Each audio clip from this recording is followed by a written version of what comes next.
If I told you, just save your money, would that sound smart? Of course it would. It sounds smart. It sounds responsible. It sounds safe. It sounds like the exact advice every good parent gives their kids. Put money aside. Don't waste it. Save for a rainy day. But here's the problem. In today's world, saving alone can quietly fail you. And I need to be clear about something right away. I'm not saying saving is bad. Saving is good. Saving is essential. Saving is absolutely step one. But saving by itself, in the world we're living in right now, is like bringing a bucket to a house fire. Helpful? Sure. But is it enough to put out the fire? No, not even close. And once you understand why, once you see what's really happening, you stop feeling confused. You stop blaming yourself for not doing enough. You stop feeling like you're doing everything right, working hard, being disciplined, cutting back, and still somehow losing ground. Because you're not crazy. You're not lazy. You're not bad with money. You're just playing a game where the rules changed and nobody told you. Welcome to Centsive, where money finally makes sense. The old advice that used to work. Let's rewind the clock for a second. Go back a generation or two. Back when your grandparents were young adults. Back in the 1960s, 70s, maybe even the 80s. Saving worked better back then. Not because people were smarter, not because they had more willpower, but because the world moved differently. The economic landscape was just different. Why? Because the world moved slower. Prices didn't jump the same way they do now. A gallon of milk cost $1, and 5 years later, it still cost about $1. Housing wasn't this rocket ship that launched away from average wages. A middle-class job could actually buy a middle-class house. The gap between money in your hand and things you need to survive was just smaller, more manageable. So if you saved your money, if you put it in a bank account or kept it under your mattress, your money didn't get chased down as fast as rising costs. It held its value better. You could save for a few years and actually feel like you were getting ahead. But today? Today the world moves like a treadmill that keeps speeding up. And if you're just standing there holding your savings, you might feel like you're running as hard as you can. But when you look around, you're not actually moving forward. The scenery stays the same. Or worse, it's moving backward. That's the frustration so many people feel right now. The quiet enemy. Your money can shrink without moving. Here's the simplest, most important truth. Money has a shadow. You can't always see it, but it's always there. And that shadow is called buying power. Buying power means how much actual stuff can this money buy? Because here's what most people get wrong about money. Money isn't really about the number. It's not about having $10,000 in your account versus $5,000. Money is about what that number can do, what it can buy, what doors it can open, what emergencies it can handle. And inflation? Inflation is the slow, invisible leak that makes your number weaker. Even when the number itself stays exactly the same, even when you're not spending it, even when you're being responsible. Here's an easy way to picture it. Imagine your money is a block of ice, a solid frozen block, and inflation is just room temperature, normal air. You put that ice on a table. You don't touch it, you don't move it, you're being responsible, you're saving it. But slowly, the ice melts. Not because you did anything wrong, but because that's what ice does in warm air. That's what inflation does to money. Your money can sit completely still and quietly lose power. Not the number on the screen, but the actual power behind that number. A story. The jar that lies. Let me tell you a simple story. Imagine you have a jar, a clear glass jar sitting on your kitchen counter, and you put $100 in it. You feel proud. You should feel proud. You worked for that money. You earned it. Maybe you skipped going out to eat. Maybe you worked overtime. Maybe you resisted buying something you wanted. That $100 represents effort, sacrifice, discipline. Now imagine a year passes. Just 1 year. You don't touch the jar. You don't spend the money. You're saving it just like you're supposed to. But during that year, prices rise, inflation happens. Groceries get more expensive. Gas costs more. Rent goes up. The things you need cost more than they did 12 months ago. So now, those same groceries that used to cost $100 cost $105, or $107, or $110, depending on the year. You look at your jar. It still has $100 in it. The number hasn't changed, but your $100 is now missing a piece of itself. It didn't disappear. Nobody stole it, but it can't do the same job anymore. The jar looks full, but it buys less. And that's why so many people say, "I'm saving, but I still feel behind. I'm being responsible, but it doesn't feel like it's working." Because you're saving in a world that's moving. And if you're not moving with it, you fall behind without even realizing it. The big myth: saving is the finish line. Let's break the biggest myth right now. Saving is not the finish line. Saving is not the end goal. Saving is not where the journey ends. Saving is the foundation. It's the starting point. Saving is how you stop drowning. It's how you catch your breath. It's how you stop living paycheck to paycheck in a state of constant panic. But investing is how you build a boat. Because if your money never grows, if it just sits there, static, frozen, time slowly eats it, little by little, month by month, year by year. And here's the part that nobody says clearly enough. If inflation is running at 3% per year and your savings account is earning 0.5%, you're not winning. You're losing. Slowly, quietly, but you're losing. Even though you're saving, even though you're doing what you were told to do. That's the trap. Why this feels personal, but it's not. This is where people get stuck mentally. This is where the shame creeps in. They start saying things like, maybe I'm just not disciplined enough. Maybe I'm bad with money. Maybe I'm not working hard enough. Maybe other people are smarter than me. But listen to me. Often, it's not your discipline. It's not your character. It's not your worth as a person. It's math. It's the system. It's the structure of the economy you're living inside. If your wage rises by 2% a year, but the cost of housing rises by 6%, and groceries rise by 8%, and healthcare rises by 10%, then your effort becomes invisible. It's like trying to fill a bathtub while the drain is open. You're pouring water, you're trying your hardest, you can see the water going in, but it keeps slipping out the bottom, faster than you can pour. And after a while, you start to wonder, am I the problem? No, the drain is the problem. That's what inflation does. That's what stagnant wages do. That's what rising costs do.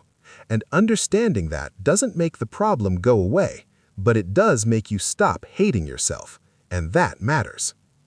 The missing piece: what saving is actually for.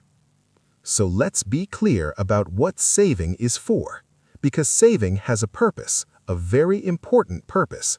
Saving is for food when you're hungry, rent when it's due, medicine when you're sick, car repairs when something breaks, peace of mind when chaos hits, breathing room when life gets tight. Saving is your shield, it's your armor. It protects you from the unexpected chaos of life. And life is chaotic. Cars break down, people get sick, jobs disappear, emergencies happen. And if you have savings, those emergencies don't destroy you. They hurt, sure, but they don't end you. That's what savings are for. But here's what savings are not designed to do. Savings are not designed to beat the long game. Savings are not designed to grow your wealth over 10, 20, 30 years. Savings are your today and tomorrow money, not always your 10 years from now money. Because life has two timelines. Timeline number 1, short-term survival. Can I pay my bills this month? Can I handle an emergency? Can I breathe without panic? Timeline number 2, long-term growth. Can I retire without fear? Can I buy a home someday? Can I help my kids with college? Can I live with dignity when I'm older? You need different tools for different timelines. If you treat one tool like it's supposed to do both jobs, you end up frustrated, confused, feeling like you're failing. That's why people feel like, I'm doing everything right, but the results don't match the effort, because they're using the wrong tool for the job. The real problem is that money is competing. Here's what really changed in the last few decades. It's not just inflation. That's part of it, but it's not the whole story. The bigger shift is this. Everything became financialized. What does that mean? It means things that used to just be things became investments, became assets, became products in a marketplace. Housing used to be a place to live. Now it's an investment asset that hedge funds buy in bulk. Education used to be a public good. Now it's a $1.7 trillion debt product. Even attention became a market. Your time, your focus, your eyeballs, they're being bought and sold. So your regular paycheck money, your hard-earned savings, they're not just competing with other regular people anymore. They're competing with investors, with corporations, with billion-dollar funds, with algorithms, with systems that have more resources, more information, and more power. And that can make regular people feel small, powerless, like the game is rigged. And in some ways, it is. But we're not here to panic. We're not here to despair. We're here to understand. Because understanding is the first step to power. When you understand the game, you can play it better. You can make better moves. You can stop feeling like a victim and start feeling like a player. The two-bucket strategy, simple and calm. All right, let's get practical. Here's the calm solution. You need 2 buckets. Not 10 buckets, not some complicated system with 17 categories, just 2. Bucket number 1, the safety bucket. This is your savings, your emergency fund, your life happens money. This bucket covers rent, food, bills, sudden expenses, the unexpected. This bucket is not about high returns. It's not about beating the market. It's not about getting rich. It's about stability, security, peace of mind. This money needs to be accessible. You need to be able to grab it quickly if something goes wrong. A checking account, a savings account, something safe and liquid. That's bucket number 1. Bucket number 2, the growth bucket. This is money you don't need right away. Money that can sit for years. Money that can handle ups and downs. Money that's meant to grow over time. This is where investing belongs. Not gambling, not day trading, not chasing crypto hype or meme stocks. Just steady, boring, long-term growth. Index funds, retirement accounts, diversified investments. Things that grow slowly but reliably. Because the goal is simple. Don't let your money sit still while the world moves forward. If you have both buckets working, you're protected in the short term, and you're building in the long term. That's balance. That's the strategy. But investing feels scary. I know what you're thinking. Investing sounds risky. I don't know anything about stocks. What if I lose everything? Of course it feels scary, because nobody taught you this in school. Most people only learn about investing through movies where people yell on trading floors, scam artists promising to make you rich overnight, or friends bragging about some random stock that went up 500%, or news headlines about market crashes. And all of that makes investing feel like a casino, like gambling, like something only rich people or finance bros understand. But real investing, real long-term investing, it's not a casino. It's boring. And boring is powerful. Boring is reliable. A boring plan beats an exciting mistake every single time. You're not trying to pick the next Amazon. You're not trying to time the market. You're just trying to let your money grow steadily over time, like planting a tree. You don't check it every day. You don't panic when the wind blows. You just let it grow. That's investing. What you're missing, the 3 levers. If saving alone isn't enough, what's the missing piece? Usually it's one of these three levers, and most people only pull one. But if you want real progress, you need to pull all three. Lever number 1, increase income. Not forever, not by working yourself to death, but strategically. Learn a new skill, get a certification, switch to a better-paying job, start a side income, freelance, negotiate your salary. Because if you're trying to save $500 a month on a $2,000 monthly income, that's hard, really hard.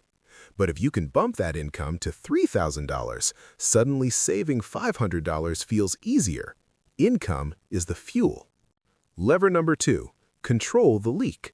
Spending is not evil, but mindless spending is a leak. Subscriptions you forgot about, bank fees you didn't notice, interest payments on credit cards, impulse purchases, eating out every day because you're too tired to cook. None of these are catastrophic on their own, but together they add up to hundreds of dollars a month. You don't need to live like a monk, just plug the leaks. Lever number 3, make money grow. Even a little bit, even slowly, because time is a multiplier, and compound growth is what turns small into big. $200 a month for 30 years at 7% average growth? That's over $240,000. Same effort, but the money worked while you slept. Saving is step 1, but growth is step 2, and most people never get to step 2. The trap that eats savers: debt. Let me say this as clearly as I can. Debt is the predator of savings, specifically high-interest debt. Credit card debt at 22% interest, payday loans at insane rates. This kind of debt doesn't just slow you down, it pulls you backward. It's like trying to run a race while someone is holding on to your shirt from behind. You're moving your legs, you're sweating, you're trying, but you're barely moving forward. So here's the truth. If you're saving $200 a month, but you're also paying $150 a month in credit card interest, you're only really saving $50. You're fighting with one hand tied behind your back. That's why the real order for most people should be save a small emergency fund first, $500 to $1,000. Attack high-interest debt aggressively. Build a full emergency fund, 3 to 6 months of expenses. Start steady, long-term investing. That's the calm ladder, one step at a time. A simple example that makes it click. Let me give you a concrete example. Imagine two people, same age, same income, same life situation. Person A saves $200 a month. They put it in a regular savings account earning basically nothing, maybe 0.5% interest. Person B also saves $200 a month, but they split it. $100 goes into an emergency fund, $100 goes into a long-term account. Something simple, an index fund, steady, boring. Same effort, same discipline, same $200 a month. But after 20 years, person A has about $48,000. Person B, depending on growth rates, they could have $60,000, $70,000, maybe even $80,000. Not because they saved more, but because they let time and growth work for them. That's not magic. That's just the math of compounding. A snowball rolling downhill, small at first, then bigger, then noticeable, then unstoppable. And the earlier you start, the bigger the snowball gets. The real lesson: saving is not the point, freedom is. Let's zoom out for a second, because I need to tell you something important.